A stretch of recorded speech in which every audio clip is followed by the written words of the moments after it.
오늘 함께 해주실 패널을 소개하겠습니다. 육아정책연구소 저출생 육아지원연구팀 팀장님 이재희 연구위원 자리해 주셨습니다. 안녕하십니까? 안녕하세요.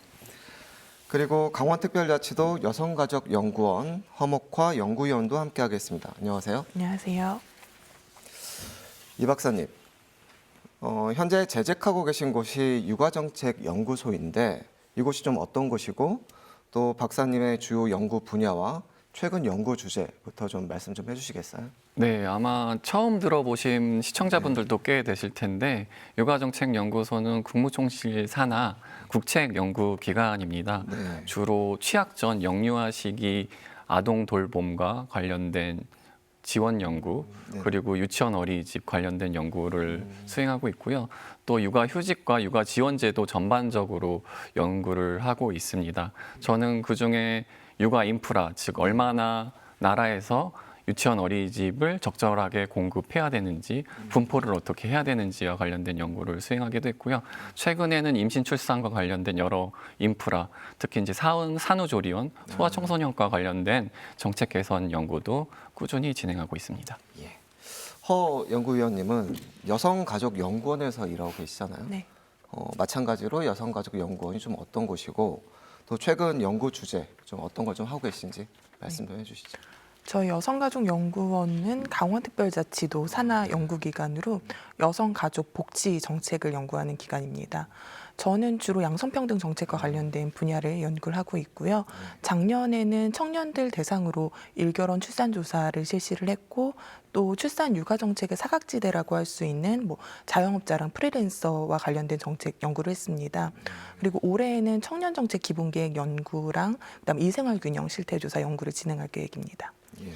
그럼 본격적으로 오늘의 이슈 짚어보도록 하겠습니다. 작년 9월 육아지원 3법이 국회를 통과해서 오는 2월 23일에 시행을 앞두고 있습니다. 남녀고용평등법, 근로기준법, 고용보험법의 하위 법령 일부를 개정하는 것을 육아지원 3법으로 일컫고 있는데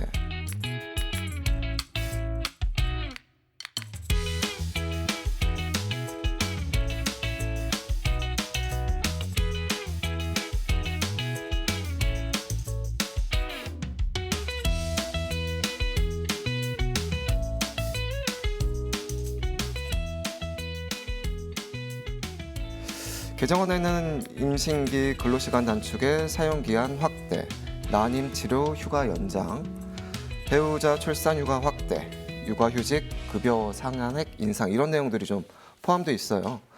이 박사님 이번 개정안 내용 중에 가장 눈에 띄는 좀 내용들은 좀 어떤 건가요? 네, 제가 인상 깊게 봤던 거는 이번 개정안에 그 배우자 출산 휴가가 10일에서 20일로 늘어났다라는 점입니다. 예. 원래는 저 때만 해도 이제 유급 휴가가 3일뿐이 안 됐었거든요. 그런데 몇 년 사이에 10일, 게다가 이제 20일까지 늘어나서 너무나 그 배우자의 어떻게 보면 출산을 지원하는 그 남편에게는 좋은 기회인 것 같고요. 예. 그리고 이거를 한 번에 쓸 수 있는 게 아니라 여러 번 나눠 쓸 수 있도록 개정이 됐다라는 점이에요. 예. 특히 이제 출산 당시에 이제 출산 휴가를 썼다가 보통 산후조리 시기에는 산후조리원이 가게 되니까 출산 휴가를 안 써도 되거든요. 그래서 산후조리원 배우자가 산후조리원 퇴소 이후에 그 출산 휴가를 쓰게 된다면 어떻게 보면 최대 한 달 동안은 배우자가 온전히 돌봄을 어떻게 보면은 지원할 수 있는 기회가 생기는 거기 때문에 네, 좋은 어떻게 보면 바람직한 방향으로 개정이 된 것 같습니다. 법안에 담긴 여러 가지 이제 정책 중에 특히나 이 정책을 좀 가장 눈여겨 보신 이유가 좀 특별한 이유가 좀 있을까요?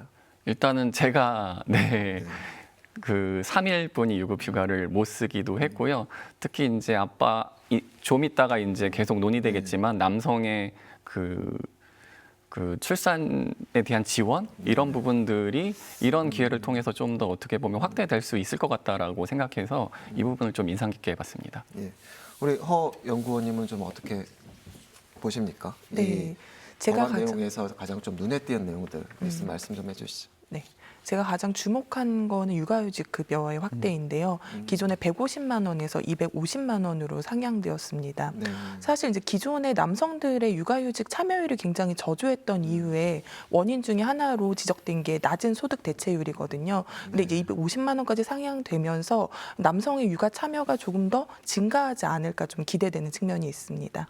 예, 두 분 다 그 남성의 좀 육아 참여 네. 부분에 대해서 좀 말씀을 해주셨는데 그렇다면 이 법 개정안에 좀 부족한 부분이나 좀 개선돼야 될 점이 있다면은 어떤 거라고 좀 보여지세요? 네, 일단은 일가정 양립을 지원하고 또 그 가정의 육아를 온전히 어떻게 보면 실행할 수 있는 여러 가지 지원 제도가 들어왔다는 점에서는 긍정적으로 생각하는데 한 가지 아쉬운 것은 여전히 이제 중소기업 근로자분들은 육아휴직을 사용하기 어렵거든요. 네. 그런 부분에 대한 지원 책이라든지 특히 비임금 근로자, 아, 네. 자영업자나 뭐 프리랜서와 관련된 육아 지원 제도와 관련해서는 이 부분이 좀 빠져 있어요.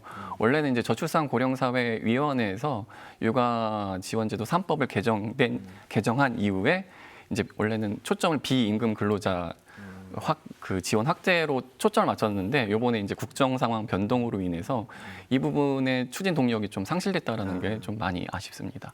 지금 좀 그럼 그 지원 받을 수 있는 또 좀 네. 누릴 수 있는 좀 기준이나 이런 거 좀 어때요?